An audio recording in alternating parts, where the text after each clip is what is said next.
Xbox on. Game on, baby! Wow!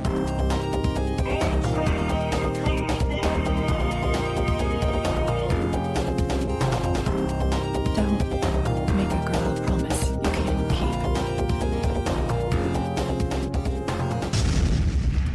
keep. Let's do this. Hello and welcome to Xbox One Party Chat Podcast, the official podcast of the Xbox One subreddit. I'm your host, the Podfather, Ross Miller, and I'm joined by our MV Cheese, it's Rhys. Hola! And the queen of awkward silences and glitches, it's Carina. Bonjour. Bonjour. Bonjour! She went for the romantic. I was like, since you went Spanish, I'll go French. Makes sense, I suppose, in a way. Close. Whatever. I mean, they share a border. They do. Yeah, close enough. I think we just lost all of our French and our Spanish viewers simultaneously by comparing Wow. them. All Both at 16 of once. them. Yep. Sorry, guys. Well, we usually get this podcast started with what we have been playing. So, Carina, I'm going to start with you. Played a little bit of Fortnite, just doing the weekly challenges, because I got the Battle Pass and I really want the Wonder Woman or Vala, or whatever it's called, outfit, but I finally finished State of Decay 2. I gotta cut in. Go on. Sorry. Can you explain what you have to do to get that? Because you've mentioned it a few times, but it seems like some vast, off in the distance goal. You never talk about it like it's real. What do you have to do to get it? Have no social life and play a lot of Fortnite. Basically, I think the more you play, the more you level up or tier up, essentially, from the experience. And I think it's a lot of tier. I don't know, I get confused between levels and tiers, but whatever it is, it's tier 71, so it's quite out of 100. So you gotta, or unless you can actually afford to pay your way through it, which I can't, you just have to basically grind the game until eventually you play enough to earn enough experience to then get to level 71 and unlock the outfit. I think the 100 one is Nova. I want to say Nova, I think I've said that wrong, but it's basically Black Panther. That's the level 100. I thought John Wick was the highest. Yeah, but that was in a different season. So that's why everyone goes, the John Wicks are the good people. You avoid the John Wicks because they're the people that either bought their way to level 100 or just basically grinded the game to get to level 100. So I suppose I just want to get up to level 71 because that's the only outfit I need. I don't care about any of the others. I just want that one, the Wonder Woman. But that's going to take a long time. I think I'm on 35 at the moment, but I haven't really grinded. I've not played it too much this week, so there's I think I've got another 40 days, so it's doable. Hopefully, we'll see how much endless time I spend into Fortnite. But they've also brought out a new, I think it finished today actually, a new option called I want to say Supreme. That sounds wrong. Where I think it's a competition. I don't actually know what's going on. I think it's some internal solo competition between everyone in the world. And I've also heard they've upped some prize money. Epic Games have just released something where they're upping some prize money to £100,000. I mean, if they want to give me 100,000 V-Bucks, I think. Oh, is it V-Bucks? I'm not sure. I'll tell you, I know the format of this. You basically get 50 games to get your best score, so it's your cumulative best score over those 50 games, and then there's a world leaderboard, and they're giving out prizes at the end of it. So maybe it is £100,000. I've not seen that myself, or dollars or whatever. I think they've only just upped it. It wasn't originally. I don't know what the original prize money was. Yeah, but it's certainly getting people, good players wanting to get involved. I did jump in a round of it, and the skill level in that mode is pretty good. You don't survive long, to say the least. I was about to say, it's turning it into esports, isn't it, really? Which is interesting. Yeah. Where's the PUBG esports? That exists? Yeah, I've watched a few actually, but I really want it to... Well, I've known it's on PC, but I've not known it to be an Xbox esports just yet. Yeah, that'd be interesting to see. I'd love to see a sort of big communities against each other for best players or something along those lines. But you need private matches for that, so that'll have to come first. What I want to know about from you, Carina, though, is last week you touched upon State of Decay 2. and I believe you've now finished the game. So I want to know your thoughts and opinions on State of Decay 2. Okay, I take back a little bit of what I said last week. I went off on a bit of a rant last week, just to put that softly, I suppose. Lightly even. No, I actually thoroughly enjoyed it. I finished it. I must have played it how many days? Now, bear in mind, I played a lot. I played endless hours. I have not streamed so much before, and I don't know how many hours I put into the game, but I spent about 3 full days playing it. After restarting after the glitch incident. Now, I didn't have many. The glitch incident. the one that we don't speak about. I also found out, which I found out once I finished the game. There's a pause option. Okay. Oh. So to anyone out there, if you want to pause it, which by the way I'll get into how that could have saved someone's life, you go into options and you turn the multiplayer off, because obviously it's always online. So technically you can always host, you can always invite. But if you're not that bothered about inviting anyone and you're not doing co-op, you can pause it in the options menu. Shout out to the ambassadors for that, sending that one out, and then I got really angry with myself because I realised I could have saved someone's life. I was in my base and I was waiting for it to be daytime, and I was like, oh, let's go get a brew or a cup of tea, because apparently a brew means alcohol in some other places. So just cup of tea, because that's what Britain does apparently. And I went to get a brew, came back, and there was a massive zombie outbreak at my base.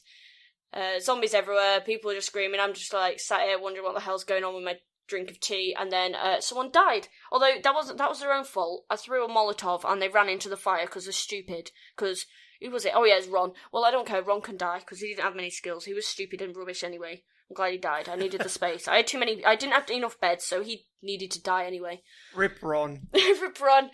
At least it's not Lisa's Whoa. Will Sack ever come to stay at your house if you don't have enough beds? You kill them. With fire. No, With fire. He ran into that fire, so that wasn't my fault. He just ran into it. Or I probably to get away from you. I probably threw it. I was gonna say, you invite him to your house, you don't feed him, you don't give him a place to sleep. I mean, when the fire of a freshly lit Molotov is looking pretty good, you have to sort of start questioning the host. Exactly. Yeah, wait. Sorry, I'm sorry. This episode goes out dedicated to Ron. What did Ron ever do to you? Honestly, I feel for Ron. His poor family, his poor zombie turned into family. Well, we shouldn't know. They're wandering the streets now, wondering, I wonder what ever happened to Ron. Well, they're probably going brains. But, it's just not nice. It's just not nice, Carina. I used to think higher of you. I know. This is what games do to me. This is what happens in State of Decay. But no, I did finish the game. The ending was a bit boring. I don't want to spoil it, but it was meh. I really enjoyed it actually, but I managed to do quite well. Like I thought I didn't do that well, but then I've watched other streamers, or I've seen people post about the results and how many people have died, or I've seen people that have like run out of resources, and I managed to do well. And I don't know, I think it's because I'm quite, not saying I'm good at micromanagement games, but I really enjoy them. I play a lot of them, so I don't know, maybe I just knew the ways of doing it. But no, yeah, it's really, really good game. There is still the odd glitch. I mean, I had a zombie run straight towards me and then disappear. I mean, I'm not complaining, saves me killing a zombie. But, anyway, if he wants to disappear in thin air, then go ahead. I've seen quite a few good videos of vehicles doing flips mid-air and just landing perfectly, but, yeah, no, I definitely, if anyone's looking to get the game, I mean, it comes out on Games Pass, so if you do want to try it, definitely try it out on Games Pass. By the time this podcast's out, it's out on Games Pass already. Yes, oh yeah, well, yeah. So definitely try it out if you haven't already. Just pick your people carefully, don't pick people like Ron, or Lisa from last week's episode. Don't you speak ill of the dead. That's disrespectful. Rip Ron. We're gonna have to go back into your VODs and like get a nice screenshot. Oh, I do feel sorry for Porterfield though. I had this other one, and no joke, she had to deal with a juggernaut and a feral, which is a Spider-Man monkey zombie, and because that's what I named it. She had to deal with 2 of them, which wasn't nice. Basically, a Juggernaut is one that you can't run over, and they're just big, fat, and heavy, and they just rip you to shreds. She died in half, which wasn't the best way to go, but there we go. And then the feral ones are these, like, little Spider-Man type zombies that just scratch you to death. So, she didn't die a very nice way.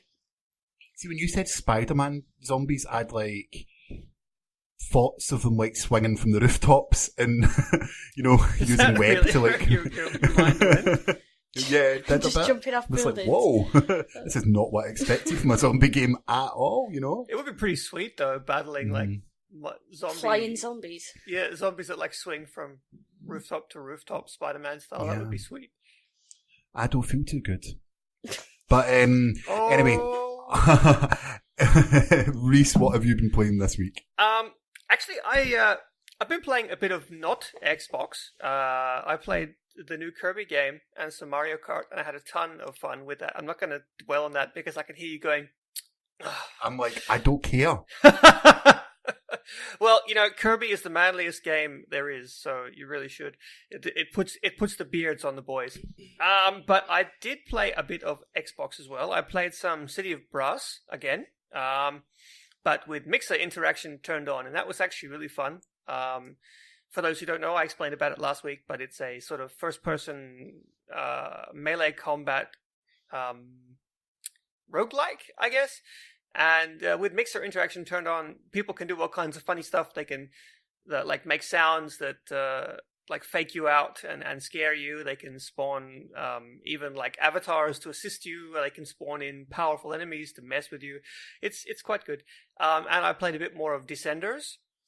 I got pretty far in the game. I actually made it to almost to the last world. I got to the jump. Like the game is structured in a way that when you play through the level, when you get to the end, there's this boss fight, the boss jump. And yeah, I got to the boss jump on the second last level. Ross, how far have you gotten? I know you've been playing it. I got through the whole thing. Oh, you got through the whole thing? I've got through the whole thing, yeah. Ridiculously with a few lives remaining as well. Because when you do the challenges, you gain lives. Yeah, exactly. And the one thing I will say, the challenges mean a lot, because if it's an easy to do one, and you get a run of challenges which you can actually complete, you can build up your lives on the earlier levels, which really, really helps. The helicopter jump's awesome in it. Helicopter jump? I haven't... Where you jump over the helicopter. Okay. I haven't gotten that far. Yeah, I got to when we have to jump the Grand Canyon. Right, sure, that's awesome. Yeah. Well, it wasn't until I plowed into the other wall, like the actual wall. I was only playing in first person. Actually, I made a little GIF about how I was saying that the game is like a survival horror game, and that got quite a bit of traction. Actually, I think the guys from the development team retweeted it, and they were enjoying my survival horror take on their game. But yeah, it's good. Highly recommended. Even if you don't like sports games, it's cool. And of course, I've been spending most of my time playing this week's indie game of the week, which is Divinity Original Sin 2, and we can talk about that in depth later. Yeah. So for me, I've also played Descenders, real fun downhill mountain biking game. There's not a lot else to say. Bit of a skill curve, a learning curve on it. Something just clicked with me, which allows me to just know where my rotation is. It's just through experience that I can do a lot more flips and tricks and things like that I just didn't really try before. But it's a lot of fun. I'm having a real good time, and I think I'm going to go back and play that again as soon as I can put Divinity down. I also went back and played some Battlefront 2. Battlefront 2? The Star Wars game? The Star Wars game, yeah. I didn't even know you owned that. That game's changed a lot. EA Access, still in my 10-hour trial. I was playing online with Canada Guy, and I was having a lot of fun. I'm terrible at the game, but like anything that DICE do, the maps are good, the characters are amazing, the sound is good, and I was actually having a lot of fun to the point where I'm never going to buy it now, but when it becomes on EA Access, I can see me playing it a lot more. Mm-hmm. Did you get to throw the thermal imploder? Yes. That is Many times. For those who don't know, it's a grenade in the game. We do the Game of the Year awards on the Xbox One subreddit, and EA DICE always wins because of the thermal imploder, basically. It's some people call it the dubstep drop grenade, I guess. It makes like a sort of like, it sounds a bit like a huge dubstep drop noise as it like sort of implodes and then it explodes with this huge basic explosion that I'm sure has wrecked a few home speaker systems. It sounds amazing. Google right. thermal. No. Just turn your volume down a little bit because it sounds exactly like this.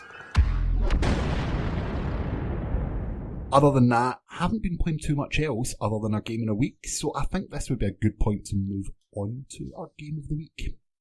I agree. So as Rhys pointed out earlier, our game of the week. I'm not saying indie after Mike saying I'm going to say our ID game of the week. He did not like the word indie last week. To be honest, it's not an indie game. It's published by Namco Bandai. It's under ID though, isn't it? Yeah, because it's a game preview. Ah, interesting. So it falls just within our category, but it's Divinity Original Sin 2, an RPG, which I'm going to put it out. I tweeted about this earlier. It is amazing. I mean, amazing. I don't think amazing is a good enough word. This is probably the pinnacle of the CRPG genre. It is one of the best games ever made, period. Like, yeah, it is just, I mean, it is the highest rated PC game on Metacritic, and for good reason. Like, I love CRPGs, so I'm a little biased, but every second of this game, I have just been like, yep, I can see why everyone likes this. Like, it is so engaging. It's beautiful. The music is spectacular. Unlike most CRPGs, every line of dialogue is fully voiced. Even the stuff that describes the environment has like this sort of cheeky British narrator that sort of reminds me of like I'm watching Hitchhiker's Guide to the Galaxy. The game has this sort of, it's very grim dark, but it has like a real tongue-in-cheek sort of sense of humor that sort of juxtaposes it. Oh, by the way, guys, Ross, now I know you've played it. Carina, you didn't get time to play this yet, did you? No, I've not had time yet. Okay, so this is good because you haven't played it yet, which means when you start, you can do this. Ross, please tell me you took Pet Pal as your perk. Why would I not take Pet Pal as a perk? Oh, come on! Thank God! To get a so pet. for those who don't know, Pet Pal allows you to talk to animals. That might sound stupid, but it completely changes the game because suddenly all the animals become named and fully voice acted NPCs. I got BTFO by a crab called Scepter the Ineffable, who was on the beach just talking smack about how pathetic and disgusting of a weak human I am, and she allowed me to leave with my life, thankfully. So praise be to merciful Scepter. But but yeah, the game it's really funny as well. It's crazy. Ross, what do you think of it? Look, I didn't know too much about this game before it came out. I'd heard of it, but to be honest, I'd never even watched a video about this game. But for years in RPGs, I've always sort of created a very, very similar character that I like to play through in these many, many adventures. And for a start, the character creation in this is fantastic. You can balance a character Dungeons and Dragons style to the way that you want them to play for the rest of the game, and then keep on adding with perks like Pet Pal that you can talk to the animals and lots of other things. And immediately I got excited as soon as that loaded up. That was the first thing that I really thought. But when this game drops you in, it's so narrative driven, it's beautiful, the sound is amazing. I literally, like last night, straight away just lost 2 hours. Like 2 hours just disappeared from nowhere. Yeah. But when you were talking about the character creation, I want to sort of jump in before we move on, and that it's actually really original because it gives you, I think, a choice between 6 different characters who have their own backstory, which you can listen to, their own personality, their own motivations, their own skills. That they have their own subplot within the game, and with their own missions, and also they have their own lines of dialogue. So you can, when you get a choice, you can actually answer as that character, and that's like a unique answer to that character. But it's like, or you can create your own. But the game is not limited to that, because when you pick one of the set characters, then you can customize them as well. So if you really like one of the guys and he's a warrior, but you want to play a wizard, you can turn him into a wizard. And you can do the same with your companions. When you meet a companion in the world, they actually ask what kind of character you want to join. So they're like, I'm a rogue, but I can do this, and this, and that, and you can choose which class they are. It's great. So, just to say, the combat in the game is where I think as well this game is really strong. I'm not always a fan of turn-based combat, but this does it in a way that makes it interesting, and it also is extremely tactical. You really have to think the choices that you make when the classes at which you have with you as your companions really make a difference in combat. You need to have a healer when you're there, you know, a mage or someone at distance to take enemies down. You're up close person, you're warrior. You really do have to think about all these things. But, you know, it just works. Everything in this game works, from the story to the combat. Everything just is fully immersive, and I cannot wait to jump back in. Cannot wait to jump back in. Me either, but there's just a caveat, and that's the game is not yet complete. Even though it's like a full-priced $60 game, it's in-game preview, and you can only play the first chapter.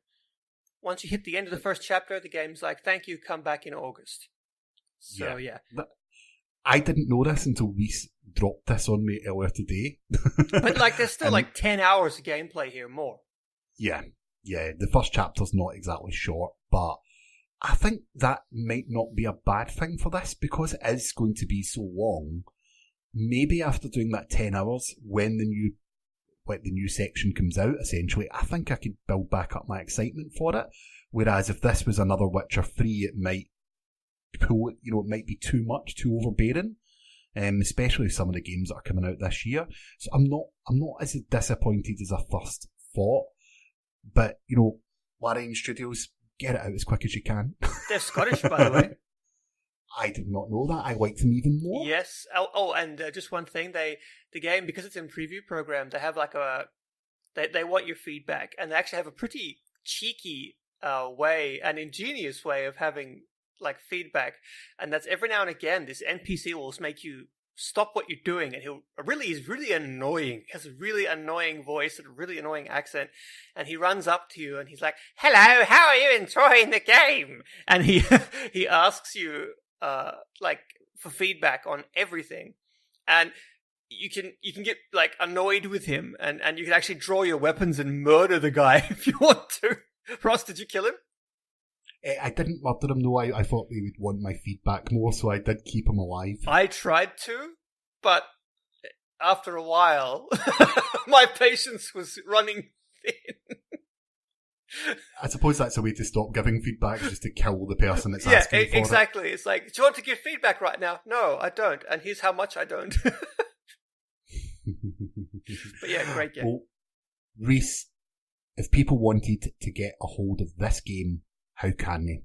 Well, they can, of course, buy it from all reputable online retailers, or they could tune into our Twitter account on Free Code Friday and be in the chance to win one of 2 copies. That's $120 worth of giveaway, folks. So jump right in. This game is full priced, so make sure you be there to win it. Yep. And this is a good point to move on to what is happening in the subreddit this week. You're listening to Xbox One Party Chat Podcast. This week in the subreddit. First story comes from user Kaba008, who lets us know that the Xbox Adaptive Controller is coming later in the year. Folks, for those who do not know what this is a controller basically for those who are not fully able, would you say? to use a controller, or for those that want to have an easier to use? I would say both, more or less. But this is actually something like when a couple of weeks ago when I spoke about it on the podcast, and a month ago when I went to LA, we went to the Microsoft Inclusive Lab where they developed this. We didn't actually see this prototype. I wasn't holding out on you. It was a secret. It's where they have this whole laboratory where they basically take people who can't use a normal controller, whether they have some sort of disability or disease or impairment or whatever, and they basically figure out ways to help them play games. And this is the end result. It's really cool. I have nothing but good things to say about this. It's amazing, right? Yeah, like it must be so frustrating. Now, I've got a friend I've mentioned before, Scott, who he calls himself Mini Hand. That is literally it. And although he can play games to a really, really good standard, he's very good at games. He's always looked for something to help him, and to see something like this and Microsoft going into fully like uncharted territory with something like this, I think it's fantastic. I think everyone should have the opportunity to game, and any device which helps them able to do that is always going to be a positive in my eyes. Plus, if you go to subreddit and you look at the video, man, that pulls at your heartstrings. People were like, man, it's awful dusty in here for some reason. But, I had to drop this in and say the story just to say, well done, Microsoft. Long may this continue. I hope you get the relevant money to keep on developing stuff like this, because it's utterly, utterly fantastic. Well, having seen the lab, I can tell you that they are very committed. It is a really cool place. I think it's a very interesting idea. I think it's brilliant that they've brought out something like this. It's pretty brave, because like a lot of companies are really protective of third-party style controllers for fear of making things unfair or for hacks.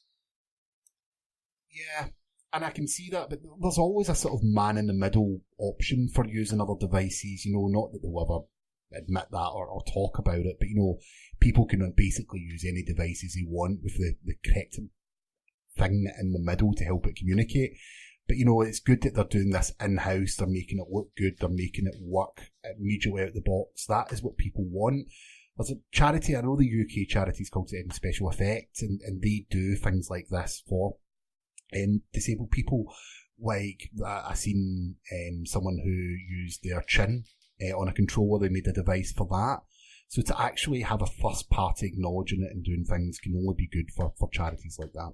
But moving on, the next story comes from Red Shirt King, and talking about charities, and Carina, this one might be up your street. The sales of the Pink Mercy Overwatch skin have raised nearly 10 million for breast cancer research. I think this is a brilliant idea. So good from Blizzard. No, I haven't got one yet. I really do want the Pink Mercy. It's actually such a nice outfit as well. Such a nice skin.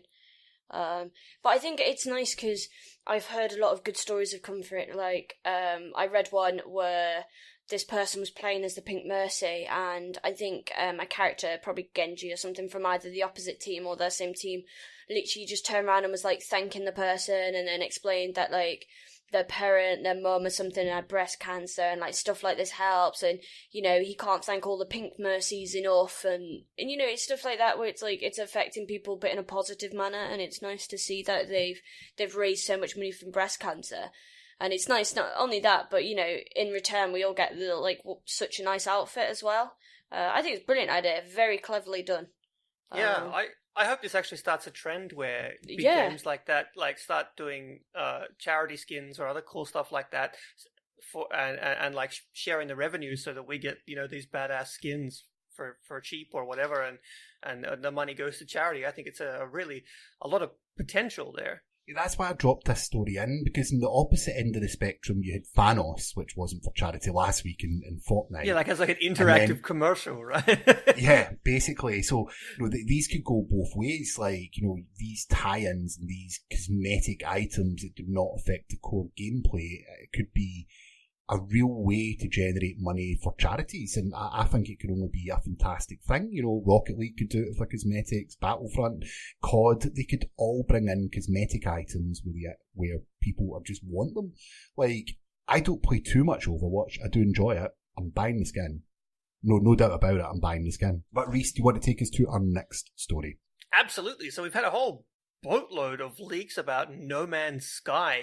It began with a drop of the new box art, which was posted by SRQs82. Circuse? He's always posting stuff, and I have no idea how to pronounce his name. Dude, if you're listening for some reason, let me know how you pronounce your name. Anyway, he posted the first one, and it hinted at the possible long-awaited multiplayer update, and then later on they actually confirmed it, that yes, it will be dropping on Xbox One with multiplayer. The game already has a kind of multiplayer where you can see like an orb of some other person, but this is going to have, like, you can race other people and share tracks. You can visit each other's villages that you build up. You can go trading together. You can the whole game is going to be co-op. No one is fully sure of the scope yet, and no one is really sure if they trust exactly what Mr. Murray is saying, but it sounds exciting. So when I was in Seattle, and the news of No Man's Sky coming to Xbox One first came out, I was sitting in my hotel room, and I was rooming with Green Skull. And I said to Green Skull, "Hey man, check this out! No Man's Sky is coming to Xbox," and he just flipped out. Like, he was so excited because he loved No Man's Sky. Apparently, he was like some sort of closet No Man's Sky lover who secretly played it on PC, and he's just been over the moon now with this multiplayer update, and so it's got a lot of people really excited, and I'm definitely one of them. I'm going to say something here. I think Xbox is getting No Man's Sky. I think every other platform had preview. I mean, yeah, that's basically it, isn't it? Like, I'm pretty sure a lot of people. I think I've seen some cheeky tweets actually. People saying thanks to all the PS4 players for thoroughly beta testing No Man's Sky for everyone else. I got No Man's Sky on release. Yeah, I remember. I bought into the hype. I did enjoy my time there, but I put it down fairly quickly. I'm really excited to play this. I'm looking forward to exploring worlds with my friends, gathering resources, flying between the planets. It's going to be a lot of fun. And in a way, I'm glad that this is only coming now. I'm 100% glad that this is only coming to Xbox now. I'm looking forward to getting my hands on it and roll on July. Yeah, it's gonna be good fun. We should have a bit of a party chat contest, race to the center of the galaxy type thing. First one to get there wins. Carina, does No Man's Sky excite you? I was about to ask. I No. really think just straight up. no. No. Computer says no. I want to say, the thing is, I love space. I just love space. When I grew up, I wanted to be an astronaut. Like, I've always had an interest in space and telescopes and looking into the sky, and I'd love to be an astronaut, but I was just too scared to get in a rocket to even grow up to be one. But there was an option? No. For you to get into a rocket at one point, or? I wish. That'd be nice. I don't know, maybe one of them toy rockets, I don't know. But no, I wasn't hyped about it when it was coming out. To be fair, actually, I didn't really know much of it, and then I saw it all, and then I had all the negativity and stuff like that, and it kind of went a bit flat, and so I just haven't gone to look into it. I am interested. I do like the idea of going from planet to planet and exploring, and maybe never see the other players, but then at the same time you might bump into someone you know. But I think before I delve into it, I'm gonna watch some gameplays. I'm a bit unsure about it. Well, the thing is, all the gameplay you can see is going to be out of date, because this is like going to be a complete overhaul of the game. They're even changing the single player campaign. That's me. I have to see when it comes out. I don't think I'll be a day one buyer. Oh, but you have to.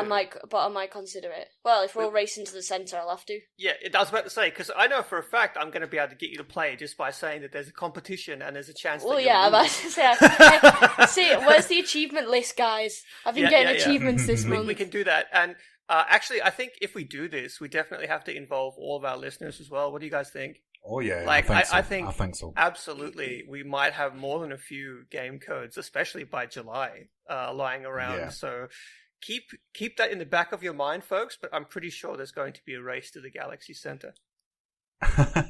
Well, you know, I know some people are saying this is too late, but I feel this would be a perfect Games Pass edition. Imagine the turn around for Hello Games if this launched as a great game on Xbox One that is available to all Games Pass users. Or How Games good with would Gold. that be? Either Or one, I'd Games with take Gold, it. yeah. I think it'd be brilliant as Make a it Games huge. Pass. I think it'd make a really good Games Pass game. Mm-hmm. The sales would be good, everyone had it, would own it, there'd be lots of people playing it, and if the gameplay's good enough, this game could actually reach the sky, to put it simply. It might blast off into space. Yes, it may, unlike Carina. But it's really got me intrigued. A July release date is also very, very smart for me. It's avoiding everything. The summer releases sometimes do quite well in that release slot. So I'm actually quite interested to see how this game does, how they market it, and how it is after all this time has passed. But definitely one to keep an eye on, folks. Definitely one to keep an eye on. Carina, what is the next story? So for our next story, it turns out that Metro, I'm going to pronounce this wrong, Exodus, please say that's right. Yes. Yes, that's right. That's it. I was going to say, I don't know what I was going to say, but it wasn't going to be Exodus. So Metro Exodus has been delayed into 2019. You might say it's made an exodus from this year. No? No. No. Well, I tried. I'm sorry, Ross. Ron is turning in his grave. Oh, poor Ron. Ross also made an exodus. Oh, man. I'm quite disappointed it's getting delayed. I was quite excited for it. I think everyone is. That sucks. Yeah, why is it? Although saying that though, I don't want another glitch. I'm sick of glitches. I'd just rather it be delayed until 2019. I'm pretty sure Ron is over glitches too. Yeah. But no, like, this was, I said it last year, immediately after E3, this was the highlight of E3 for me last year. I loved the original Metro games, and although I'm disappointed that it has been delayed into next year, if they need the time, they need the time. Just make a good game, make everyone happy, and you'll always have my faith in that. Yeah, absolutely. Late game's better than a broken one, right? Exactly. I mean, if its release is broken, you just wait for it to get patched anyway, so... The one thing I want to say is, do you think it's going to be Last Light? Or do you think it's going to be more like the original, or a hybrid of the two, where the bullets are scarce, but you march through, or a little bit more of an arcadey feel? I feel as if they want to make this accessible, they maybe want to not have that difficulty, or at least give the option, like they did in the remaster. I thought they were going to increase the difficulty. I think they were going to focus on the fact that you don't have much ammo, and that you want to ration it. I mean, Last Light had the Ranger mode, same as the first one. And anyone who tells me Ranger mode is not hard can just go eat a turd. It's extremely difficult. I played the first two games, on my Xbox One. I never played them in 360. And I didn't play Ranger mode the first time. Why? I played it the second time I played through. The second time I played through. I had a lot more enjoyment the second time in Ranger mode. But my question is for those that are looking for this generation, big, massive, AAA Metro game, haven't played the originals, don't know how much you're getting into, is that too much of an ask? This is different from a normal type of game where every single bullet that you shoot could be the difference between surviving or not. I mean, because they're used as currency. I was about to say, bullets are currency. Like, every time you shoot, you're shooting your money. It's like, it's a completely different kind of game. How they balance this could be the difference between it being successful or not. The critics are probably going to like it because they liked the originals and the developer is awesome. But as the casual gamer, as you'd call them, I suppose, the normal gamer, the filthy going to like that difficulty. Probably not. I've got a major question in my head is they either give the option or they may dumb it down slightly. I'm all for options. I love options. Let there be an easy mode. In fact, Divinity Original Sin, we talk about it today. You mentioned it's tactical, and it is super, super tactical. You can cast rain, put out a fire, and then cast electricity into the water that you just put on the ground and electrify everyone standing in it. Like, the game is incredibly tactical, and it is really, really hard. And the first thing it does when it boots up is give you like 6 different difficulty options. And one of them is like casual mode, where if you just want to play the game and enjoy the story, then this is the mode for you. And then there's one where it will legit delete your save if you die. So I'm okay with options. Options are amazing, right? Everyone should be able to enjoy a game, I think. Like, I hate the Dark Souls approach. I think Dark Souls should have an easy mode. Okay. That's controversial, I know, but I think everyone should be able to enjoy a video game. Just make an easy mode.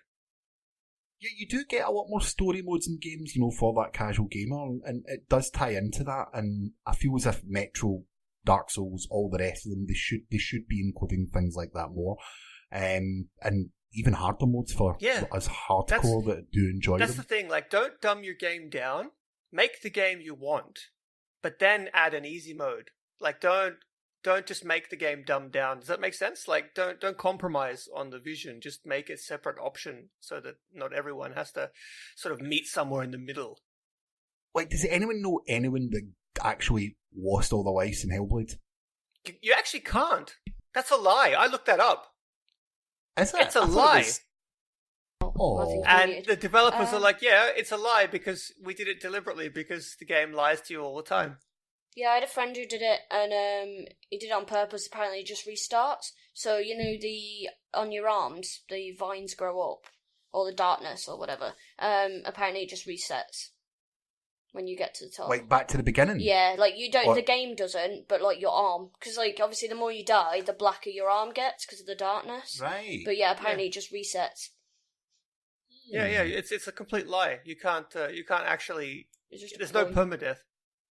That takes a little bit out of it for me, because the fear of dying in that game was part of it. Yeah, but because you didn't know how many lives you had. That's the game. Essentially. That's what they said. They're like, yeah, we wanted to give you that fear.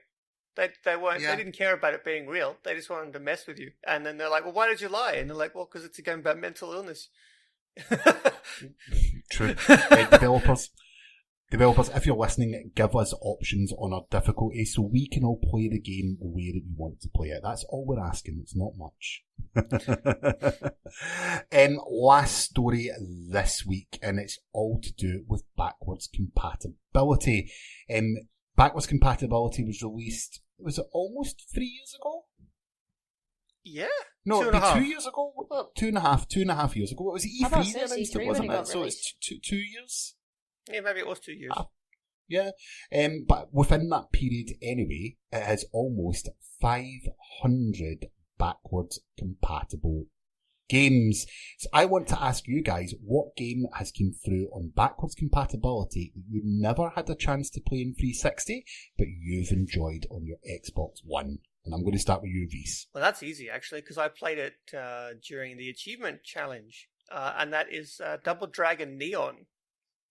Okay, so High Five Simulator. Yeah, exactly. It was a really fun game, and I never ever would have picked it up otherwise. It was not only was it backwards compatible, but it was part of Games Pass. So I just downloaded it and had a blast. Had a radical time, you might say. Carina, what about you? Oh, I haven't really picked anything up in terms of because of backwards compat, but I have replayed. I replayed a bit of one of the Fables, and I also replayed Alice Madness. Or is it Alice Returns? Sorry, from the Alice Madness Returns. That's it. Yeah, I really enjoyed that game. So I replayed that, which was since it came back to compat, which was nice to give it a go again. I really enjoyed that game. Right.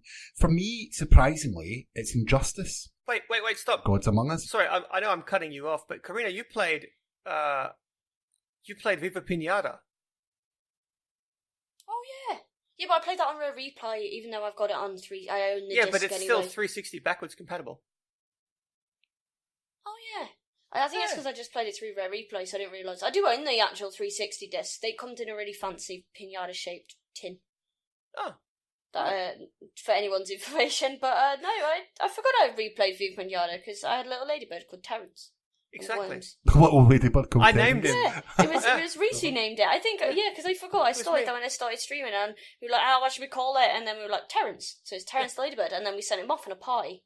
And I don't know if he ever returned. He never came back. He left us. Sorry for cutting you off, Ross. It just hit me like, wait a minute, Terrence. Terrence I heard they went off on an expedition to find Ron. He's definitely in the same place as Ron. Well, for me, as I was just saying, it's actually Injustice. My game sharer bought Injustice 2, and I started playing through that and started to really enjoy the story, and the fact that I hadn't been playing many fighting games in quite a lot of years. The story for that is what actually shines for me. I enjoyed alternative DC universe, and I found it quite refreshing. When I finished it, I had to go back and play the original Injustice, and I played that almost in a day, and really enjoyed that as well, more because of the cinematics and the story and everything else. But it was a game that I would have never ever played had it not came to backwards compatibility. I probably have walked past it in a shop and never thought about it, but if it hadn't came, then I would never have played it, so I'm quite happy that backwards compatibility exists. Have any of you played any of the OG Xbox games? I have. What have you played? Yeah, I have played Psychonauts because I own it, and I have played, obviously, of course, Fusion Frenzy. I played it at a few parties I've hosted, and also when I was in Seattle, it was really cool, actually. We threw a party one night, and they had Fusion Frenzy up on this projector screen in one of the middle of like one of the offices, and like everyone was just playing. There was me, there was all the MVPs. Green Skull was playing against Sharon Loftus for like half an hour. No one could beat Green Skull, by the way, at the game with the spinning screw. I can't remember what it's called, but his reflexes are just not human, so just wasn't worth it. But yeah, that's what I've played. And for me, I've played Ninja Gaiden. Mm-hmm. It's Gaiden. And Gaiden. It's not Gaiden. Sorry. I'm Scottish. I can say things any way I want. You shut it. And also Conker's Bad Fur Day. I do own one of the Star Wars games, and I can't remember what one it was. It's Knights of the Old Republic. But I haven't actually turned that on, but I've never played it. It looks so I'm good. looking forward. It's like it a looks complete fantastic. upgrade with graphics. Yeah. So I'm looking forward to get on that. But we want to know, what is your favourite backwards compatible games? Post on the subreddit or let us know at Party Chat Pod on Twitter. But we've got no interview this week. It's a little bit of a shorter episode, but after last week's mammoth one, that's not a bad thing. So for another week, Xbox, turn off. You're listening to Xbox One Party Chat Podcast, the official podcast of the Xbox One subreddit. Let's do this.